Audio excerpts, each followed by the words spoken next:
Hvala lepa.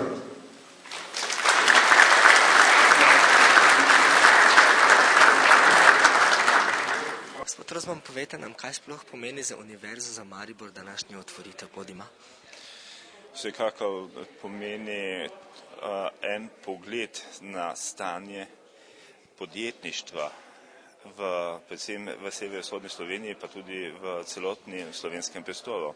Glede na to, da je že tradicionalno podim nekoliko bolj povezan na dobi podjetniške ideje, predvsem mladih podjetnikov, mislim, da je to za razvoj mesta, ki si na področju podjetništva še nekoliko bolj utira poti, še toliko bolj pomembno.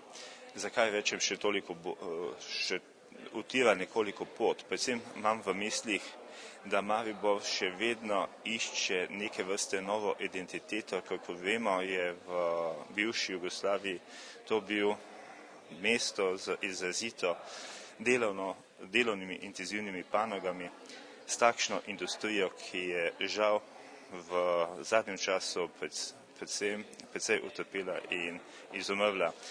In podjetništvo na novih temeljih bo tisto, ki bo Mariboru lahko dalo nov zagon cvetočega mesta, takšen Maribor pa sem prepričan, da si tudi vsi skupaj želimo.